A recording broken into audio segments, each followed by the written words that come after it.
प्रश्न पहिला अ, दिलेल्या पर्यायापैकी योग्य पर्याय निवडून विधाने पुन्हा लिहा। हा प्रश्न 3 गुणांचा असेल। यामध्ये 3 विधाने विचारली जातील। त्यापैकी पहिले जे विधान आहे ते म्हणजे कुकने टिंबटिंब विकण्याचा एजन्सी व्यवसाय सुरू केला। यासाठी पर्याय अ, हस्तकौशल्याच्या वस्तू, ब, खेळणी, क, खाद्यवस्तू आणि ड, पर्यटन तिकिटे। तर यासाठी योग्य पर्याय आहे पर्याय क्रमांक ड, पर्यटन तिकिटे। त्यानंतर दुसरे जे विधान आहे ते म्हणजे ऑलिम्पिक स्पर्धांची परंपरा टिंबटिंब येथे सुरू झाली। यासाठी पर्याय अ, ग्रीस, ब, रोम, क, भारत आणि ड, चीन। तर याचे योग्य पर्याय आहे पर्याय क्रमांक अ, ग्रीस।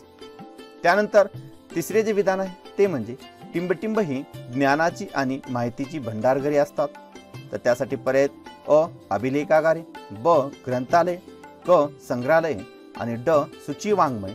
तर यापैकी योग्य उत्तर आहे पर्याय क्रमांक ब, ग्रंथालय। त्यानंतर प्रश्न पहिला ब जो आहे तो म्हणजे पुढीलपैकी चुकीची जोडी ओळखून लिहा। हा प्रश्न 3 गुणांचा असेल। त्यापैकी पहिला जो गट आहे त्यामध्ये 1 महाराज सयाजीराव विद्यापीठ दिल्ली, 2 बनारस हिंदू विद्यापीठ वाराणसी, 3 अलीगढ़ मुस्लिम युनिव्हर्सिटी अलीगढ़ आणि 4 जिवाजी विद्यापीठ ग्वालियर। तर यापैकी चुकीची जोडी जी आहे ती म्हणजे महाराज सयाजीराव विद्यापीठ दिल्ली।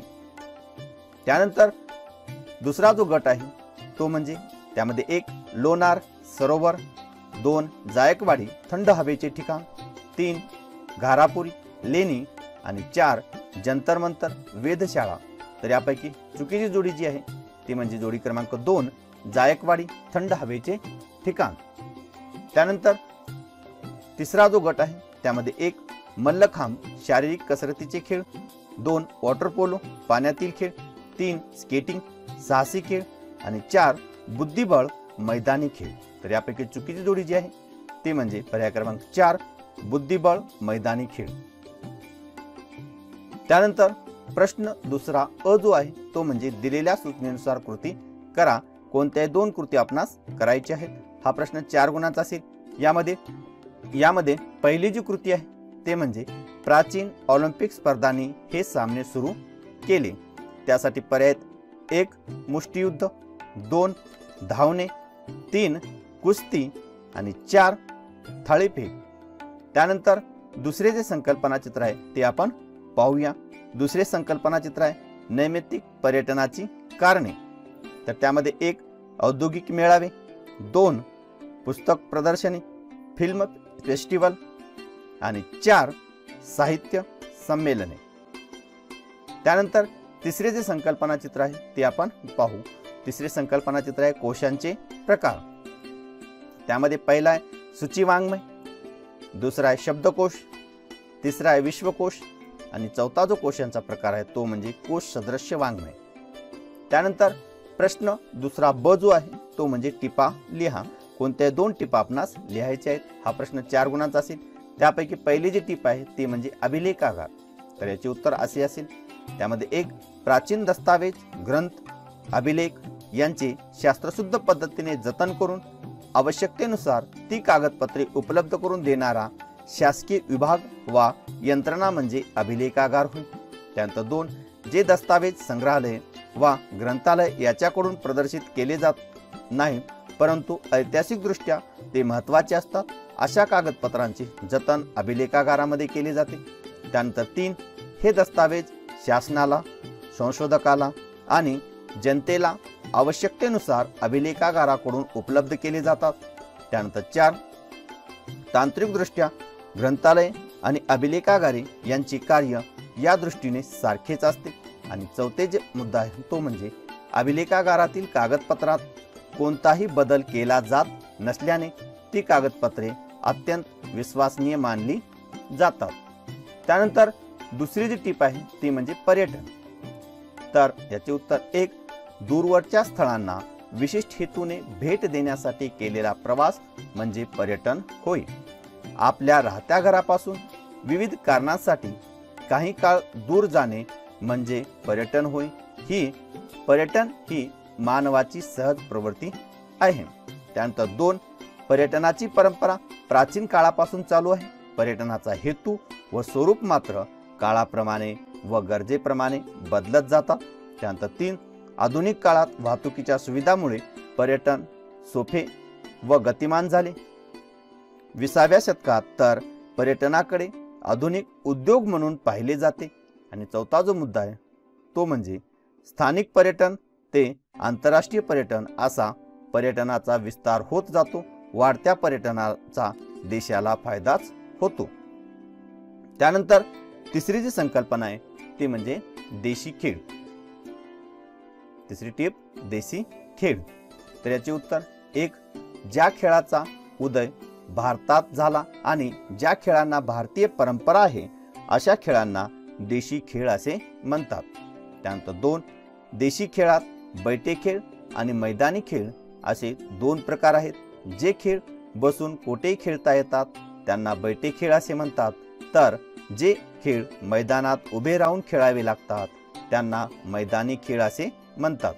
त्यानंतर 3 बुद्धिबळ, सारीपाट, पत्ते इत्यादी देशी खेळ, तर आट्यापाट्या, खो खो, कबड्डी, कुस्ती वगैरे देशी मैदानी खेळ आहेत.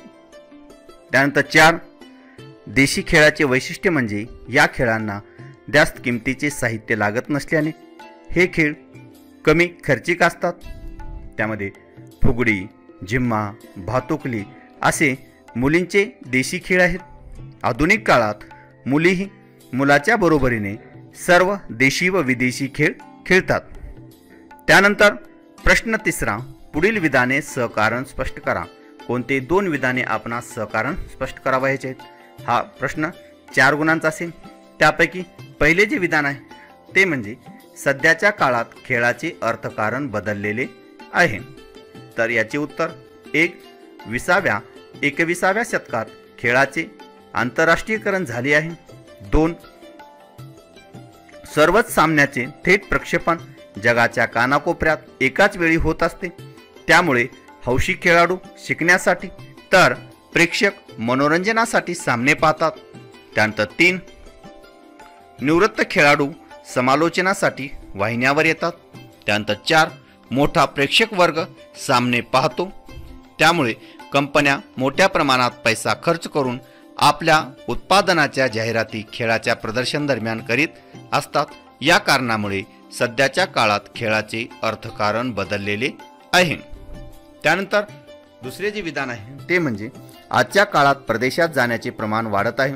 तर याचे उत्तर 1 जहाज, रेल्वे आणि विमान या वाहतूक क्षेत्रात झालेल्या प्रगतीमुळे आधुनिक काळात आंतरराष्ट्रीय पर्यटन सोपे झाले आहे. त्यानंतर 2 विज्ञान व तंत्रज्ञानातील प्रगती व आर्थिक उदारीकरण यामुळे जग अधिक जवळ आले आहे. त्यानंतर 3 अभ्यास, व्यवसाय, चित्रपटाचे चित्रीकरण यासारख्या विविध कारणांनी लोक परदेशात जातात. त्यानंतर 4 खेळ, आंतरराष्ट्रीय परिषदा, संमेलने, ऐतिहासिक धार्मिक स्थळे पाहणे या उद्देशाने लोक जगभर हिंडत असतात. यामुळे आजच्या काळात लोकांचे परदेशात जाण्याचे प्रमाण पूर्वीपेक्षा वाढत आहे. त्यानंतर तिसरे जे विधान आहे ते म्हणजे इतिहासाच्या साधनाचे आपण जतन केले पाहिजे. तर याचे उत्तर 1 इतिहासाच्या साधनाच्या आधारेच वस्तुनिष्ठ इतिहास लिहिला जातो. त्यानंतर 2 या साधनाचा अन्वयार्थ लावूनच ऐतिहासिक सत्याचा शोध घेतला जातो. त्यानंतर 3 ऐतिहासिक साधनाचा अभ्यास करूनच तत्कालीन सामाजिक, राजकीय व सांस्कृतिक परिस्थितीची आपणास कल्पना येऊ शकते.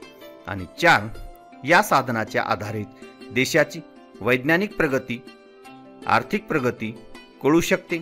इतिहासाची साधने हा देशाचा ऐतिहासिक ठेवा असल्याने त्याचे आपण जतन केले पाहिजे. त्यानंतर चौथे जे विधान आहे ते म्हणजे मेजर ध्यानचंद यांना हॉकीचे जादूगार असे म्हटले जाते. तर याचे उत्तर 1 मेजर ध्यानचंद हे त्या वेळच्या भारतीय हॉकी संघाचे मुख्य खेळाडू व संघनायक होते. त्यानंतर 2 त्यांनी 1928, 1932 आणि 1936 अशा सलग 3 ऑलिम्पिक स्पर्धात भारताचे प्रतिनिधित्व करून भारताला हॉकीची सुवर्ण पदके मिळवून दिली. त्यानंतर 3 1932च्या ऑलिम्पिकमध्ये त्यांनी अमेरिका व जपान विरुद्ध 25 गोल केले. त्यानंतर 4 आपल्या कारकिर्दीत त्यांनी राष्ट्रीय व आंतरराष्ट्रीय स्पर्धेत 400च्या वर गोल केले. त्यांच्या हॉकीतील या दैदिप्यमान कामगिरीमुळे त्यांना हॉकीचे जादूगार असे म्हटले जाते. त्यानंतर प्रश्न 4 जो आहे तो म्हणजे दिलेल्या उताराचे वाचन करून त्यावर आधारित प्रश्नांची उत्तरे लिहा. हा प्रश्न 4 गुणांचा आहे. हा जो उतार आहे या उतारावर आपणास 3 प्रश्न विचारले जातील. त्यापैकी प्रश्न पहिला जो आहे तो म्हणजे कोशावर कोणकोणत्या घटकांचा प्रभाव पडतो. तर याचं उत्तर आहे की कोशावर राष्ट्राची ध्येय धोरणे, जीवनमूल्य व आदर्श, तत्वज्ञान आणि परंपरा या घटकाचा प्रभाव कोशावर पडतो. त्यानंतर दुसरा जो प्रश्न आहे तो म्हणजे इतिहास आणि कोश यात कोणत्या बाबतीत समानता आहे. तर याचे उत्तर इतिहास आणि कोश या दोन्हीमध्ये वस्तुनिष्ठ माहितीला महत्त्व असते. त्यानंतर तिसरे जे विधान आहे ते म्हणजे कोश म्हणजे समाजाचे मानचिन्ह समजले जाते. या विधानामागील कारणे स्पष्ट करा. तर त्याचे उत्तर 1 जीवनाच्या विविध क्षेत्रामधील ज्ञान समाजाच्या विकासासाठी उपलब्ध करून देणे ही कोश निर्मितीची एक प्रेरणा असते. त्यानंतर 2 ज्ञानार्जन आणि ज्ञानप्रसार हे ध्येय मानून कोशकार कोश तयार करीत असतात. त्यानंतर 3 त्यामुळे समाजाची प्रज्ञा आणि प्रतिभा याचा आविष्कार कोश रचनेत पाहावयास मिळतो.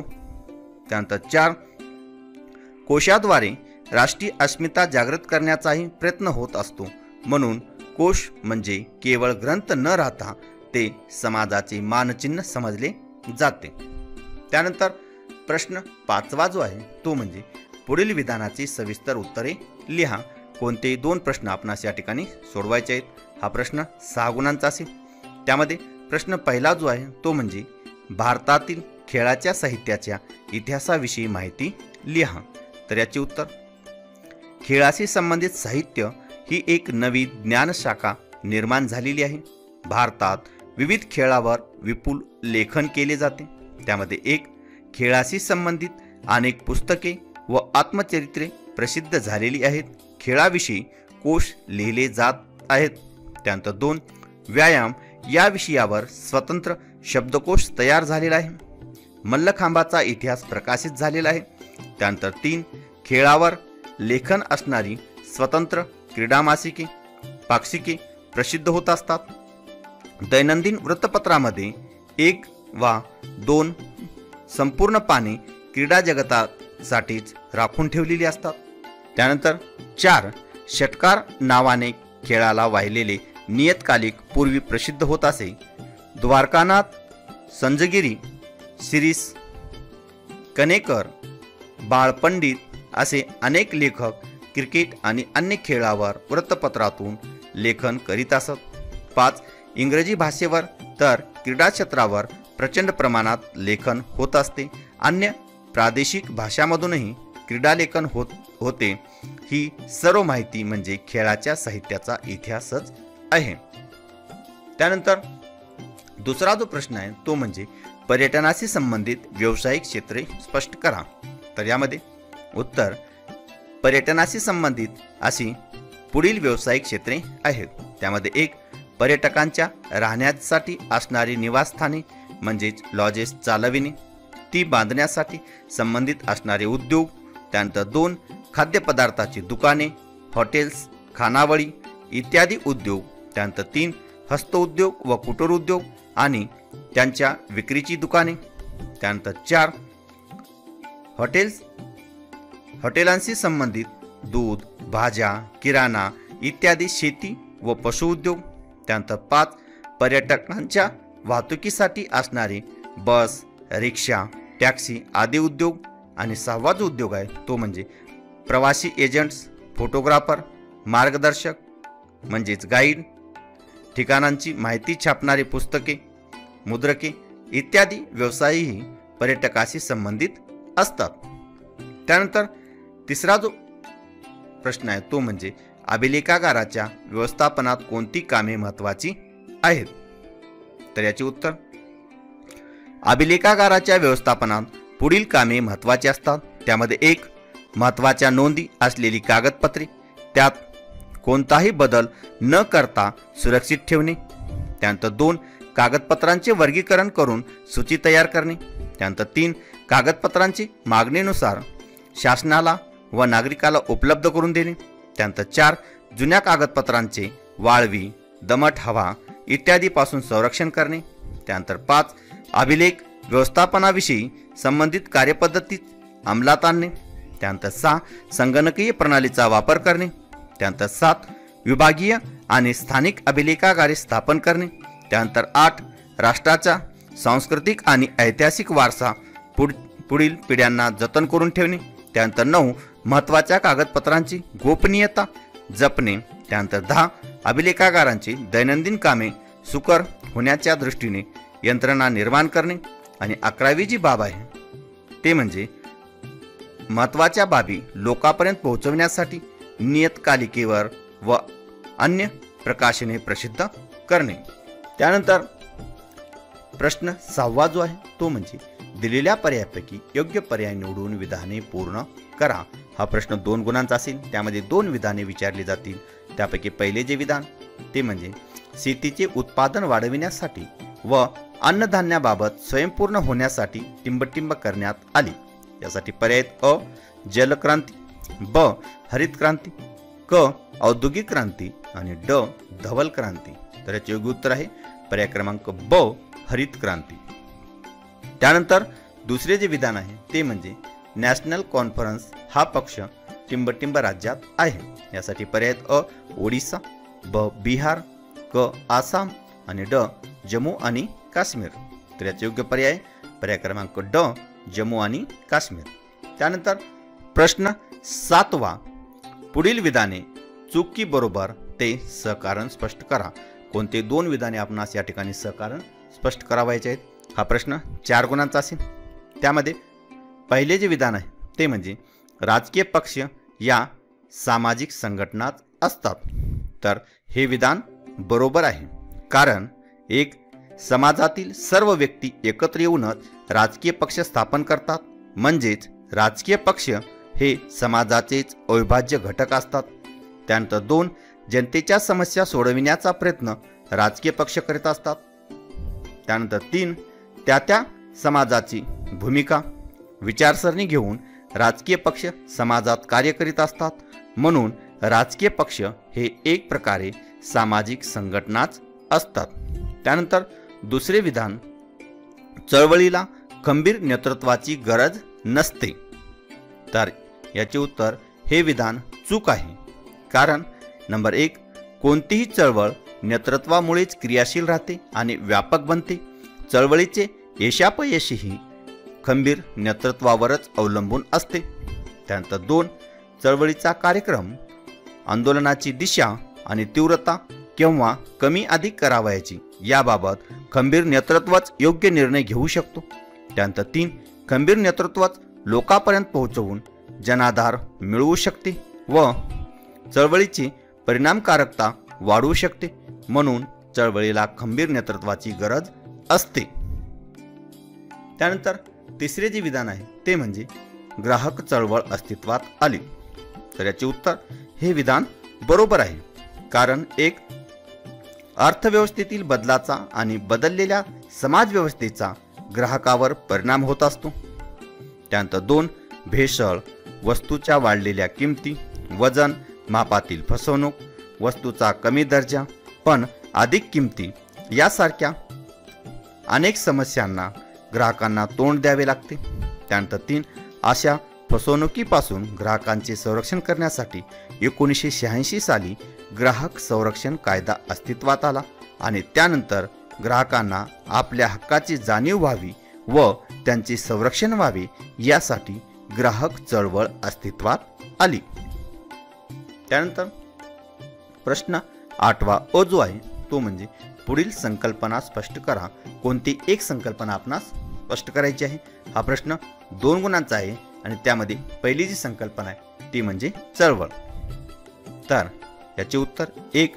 एखाद्या प्रश्नाच्या निराकरणासाठी जेव्हा लोक संघटित होऊन सातत्याने कृती करतात तेव्हा तिला चळवळ असे म्हणतात. त्यानंतर 2 चळवळी या नागरिकांचा सार्वजनिक जीवनातील सहभाग वाढावा, सार्वजनिक हितासाठी आणि प्रश्नांच्या सोडवणुकीसाठी चळवळ होत असतात. त्यानंतर 3 सरकारवर दबाव आणून आपले प्रश्न सोडवण्यासाठी चळवळी होतात. असे नाही तर शासनाच्या काही निर्णयाचा वा धोरणांना विरोध करण्यासाठीही चळवळ होतात. त्यानंतर 4 धार्मिक, सामाजिक, आर्थिक, सांस्कृतिक, पर्यावरणविषयक, स्वच्छता, वाईट प्रथा, परंपरा इत्यादी विविध विषयातील प्रश्न घेऊन चळवळी होत असतात. त्यानंतर दुसरी संकल्पना आहे ती म्हणजे राष्ट्रीय पक्ष. तर याचे उत्तर राष्ट्रीय पातळीवर कार्यरत असणाऱ्या पक्षांना राष्ट्रीय पक्ष असे म्हणतात. राष्ट्रीय पक्ष म्हणून मान्यता मिळवण्यासाठी निवडणूक आयोगाने पुढील निकष ठरवलेले आहेत. त्यामध्ये पहिला जो निकष आहे तो म्हणजे किमान 4 राज्यामध्ये शेवटच्या लोकसभा निवडणुकीत किंवा विधानसभेच्या निवडणुकीत किमान 6% मते मिळविणे आवश्यक किंवा किमान 4 सभासद लोकसभेत निवडून येणे आवश्यक आहे. किंवा 2 आधीच्या लोकसभेच्या निवडणुकीत किमान 3 राज्यामध्ये मिळून लोकसभेच्या एकूण जागांपैकी 2% जागा निवडून येणे आवश्यक किंवा तिसरा जो मुद्दा आहे तो म्हणजे किमान 4 राज्यामध्ये राज्य पातळीवरील पक्ष म्हणून मान्यता मिळवणे आवश्यक आहे. त्यानंतर प्रश्न 8वा ब जो आहे तो म्हणजे दिलेल्या सूचनेनुसार कृती करा. कोणते एक कृती आपणास करावायची आहे. हा प्रश्न 2 गुणांचा आहे आणि त्यापैकी पहिली जी कृती आहे ती म्हणजे महाराष्ट्रातील प्रादेशिक पक्ष. तर त्यामध्ये 1 शिवसेना, 2 महाराष्ट्र नवनिर्माण सेना, त्यानंतर 3 शेतकरी कामगार पक्ष आणि 4 समाजवादी पक्ष. त्यानंतर दुसरे जे संकल्पना चित्र आहे ते म्हणजे पर्यावरण चळवळीचे विषय. तर पर्यावरण चळवळीचा पहिला जो विषय आहे तो म्हणजे पाण्याच्या स्रोतांचे जतन. त्यानंतर दुसरा हरित पट्ट्यांचे संरक्षण. त्यानंतर तिसरा जो मुद्दा आहे तो म्हणजे जंगलतोड थांबविणे आणि चौथा नद्यांचे प्रदूषण रोखणे. त्यानंतर प्रश्न 9वा जो आहे तो म्हणजे पुढील प्रश्नांची थोडक्यात उत्तरे लिहा. कोणतेही एक प्रश्नांचे उत्तर आपणास सोडवायचे आहे. हा प्रश्न 2 गुणांचा आहे. त्यापैकी पहिला जो प्रश्न आहे तो म्हणजे चळवळीमधून कोणते प्रश्न हाताळले जातात. तर याचे उत्तर सार्वजनिक प्रश्नामधून चळवळी उभ्या राहतात. हे प्रश्न सामाजिक, राजकीय, आर्थिक, धार्मिक अशा कोणत्याही प्रकारचे असू शकतात. त्यामध्ये 1 नागरिकांच्या हक्काचे जतन, मताधिकार, स्वातंत्र्य अशा प्रश्नांसाठी राजकीय चळवळी होतात. त्यानंतर 2 किमान वेतन, आर्थिक सुरक्षितता, रोजगार, स्वदेशीचा वापर अशा आर्थिक प्रश्नावर चळवळी होतात. त्यानंतर 3 समाजातील अनिष्ट चालीरीती, अस्पृश्यता, भेदभाव अशा सामाजिक प्रश्नावर चळवळी होतात. त्यानंतर 4 भाषेवरील, प्रदेशावरील अन्याय विरोधात, स्वच्छता, पर्यावरण, शुद्धीकरण, हरित क्रांती, धवल क्रांती अशा विविध प्रश्नावरही चळवळी होतात. त्यानंतर दुसरा जो प्रश्न आहे तो म्हणजे राजकीय पक्षांची ठळक वैशिष्ट्ये स्पष्ट करा. तर याचे उत्तर राजकीय पक्षांची ठळक वैशिष्ट्ये पुढीलप्रमाणे आहे. त्यामध्ये 1 निवडणुकांच्या माध्यमातून सत्ता प्राप्त करणे हे राजकीय पक्षांचे मुख्य उद्दिष्ट असते. त्यानंतर 2 प्रत्येक राजकीय पक्षांची विशिष्ट विचारसरणी व धोरणे असतात. त्यानंतर 3 आपल्या विचारसरणीप्रमाणे प्रत्येक पक्ष आपल्या कार्यक्रमाची अंमलबजावणी करीत असतो. आणि 4 निवडणुकीत बहुमत मिळणारा पक्ष सत्ताधारी बनतो तर अल्पमतातील पक्ष विरोधी पक्ष म्हणून कार्य करतात. त्यानंतर 5 राजकीय पक्ष सरकार व जनता यांच्यातील दुवा म्हणून काम करून जनमताचा पाठिंबा मिळवण्याचा प्रयत्न करतो. तर असेच नवनवीन व्हिडिओ पाहण्यासाठी जर आपण या चॅनलला सबस्क्राईब केले नसेल तर नक्कीच सबस्क्राईब करा.